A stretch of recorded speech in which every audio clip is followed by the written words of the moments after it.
Hey and welcome back. I am so enjoying doing this channel and it's very much thanks to you. And today I'm going to answer a great question from a viewer, and that is, have aliens watched the I Love Lucy show? It's an excellent question because we need to understand the propagation of TV signals. We need to understand about Lucille Ball and Desi Arnaz and about culture of the 1950s. What would the extraterrestrials make of the I Love Lucy show? Stay tuned and let's find out.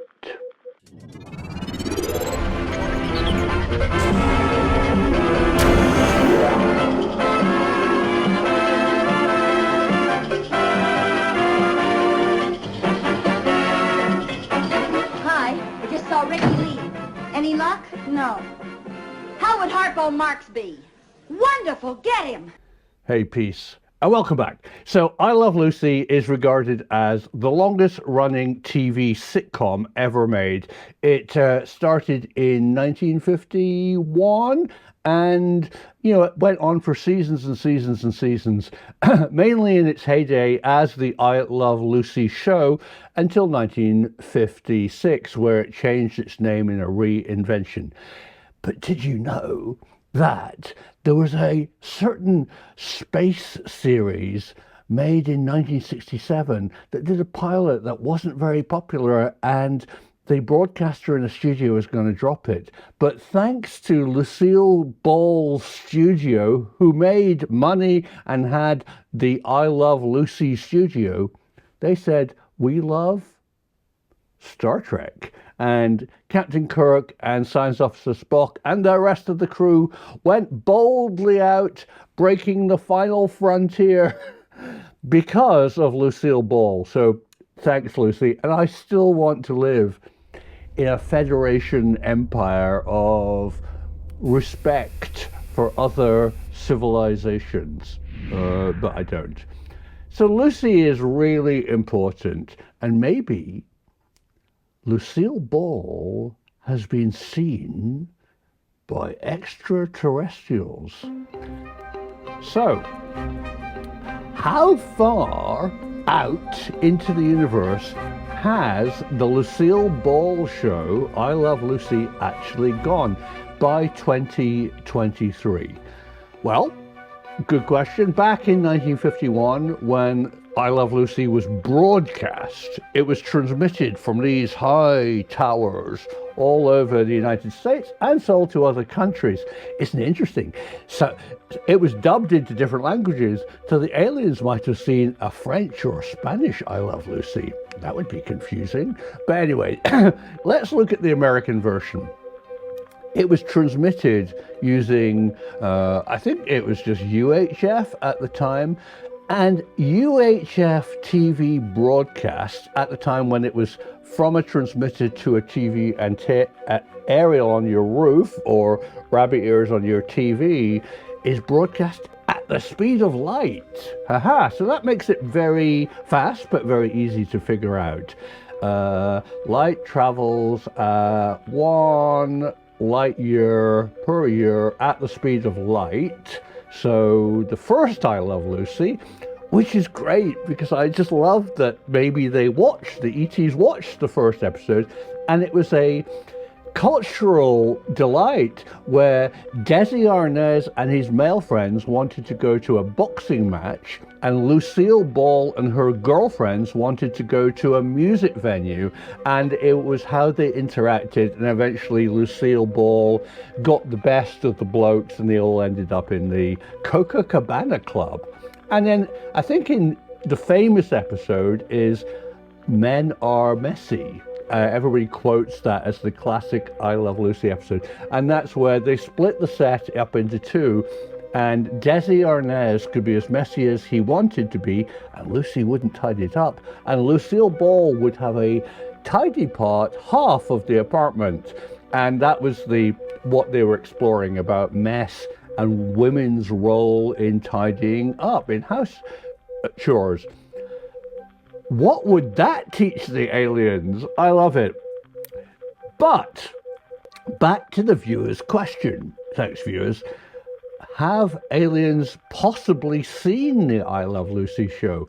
Well, where is it today? Well, it's 72 light years. Very easy.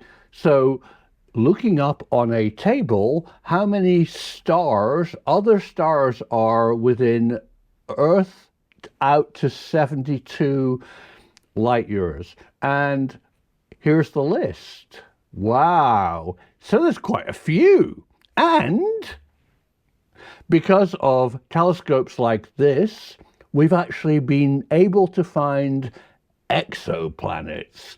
But personally, I can't imagine any star which is formed by an intergalactic mass of dust eventually coalescing into something which produces a fusion ball and glows like a star. All the rest of the dust will coalesce into rocky stuff, and because of the gravitational of the star, will orbit as a solar system.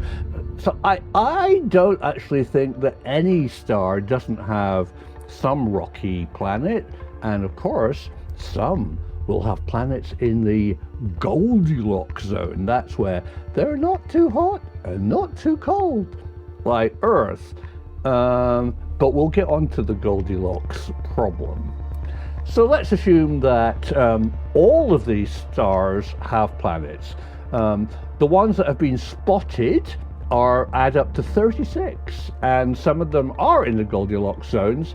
This star in the constellation Orion, sadly not able to see with the naked eye, but I'll give you the coordinates in the comments below of where to look if you've got a decent telescope, has 3 known exoplanets, and they're named. And this star is actually, although it has a very dry name, it's also known as Gaia. So I think that's a good candidate for watching the I Love Lucy show. So what would aliens actually learn from us, seeing us in black and white TV in 1951? Well, quite a lot. They would see that we're male and female. They would see cultural differences between males and females in American culture, at least. I think this is a great story.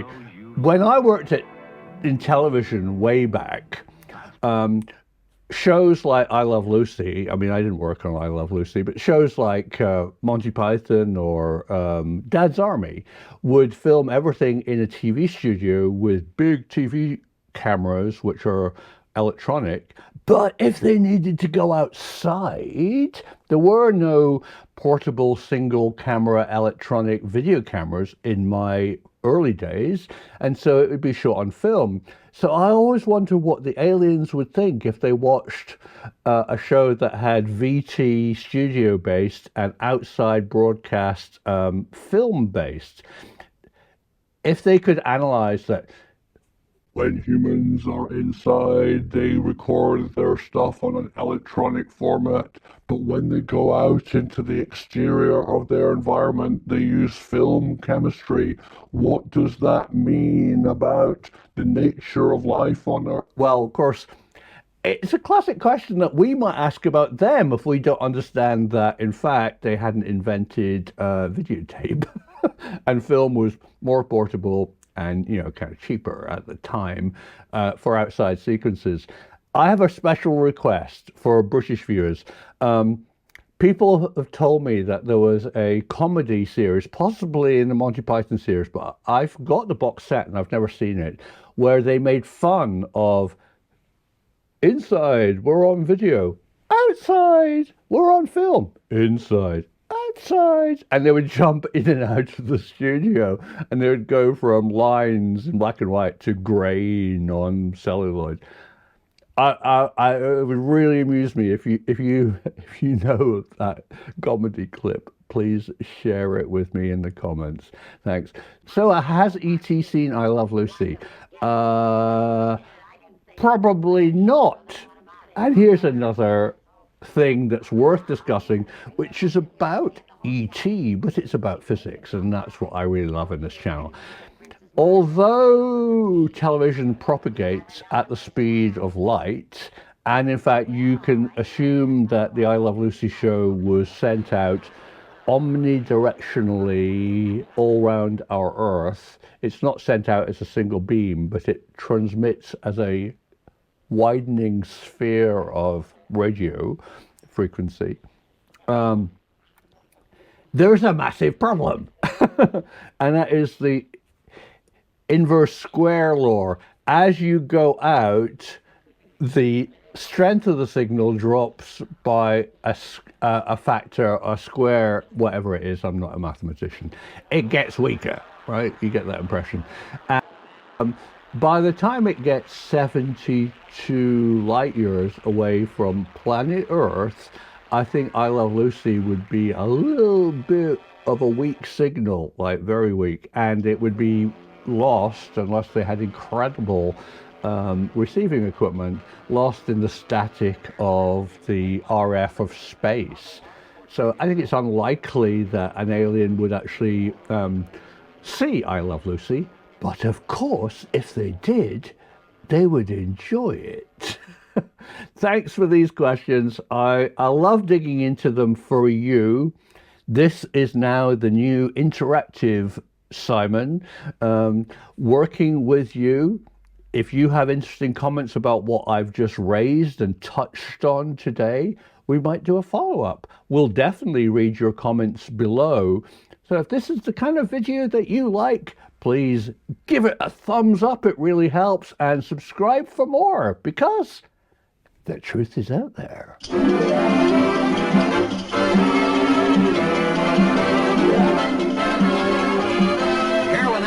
Played by Dora Singleton, and Harpo Marx portrayed himself.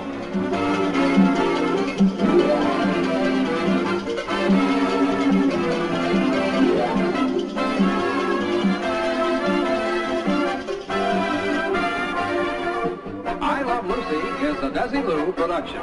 Lucille Ball and Desi Arnaz will be back next week at this same time.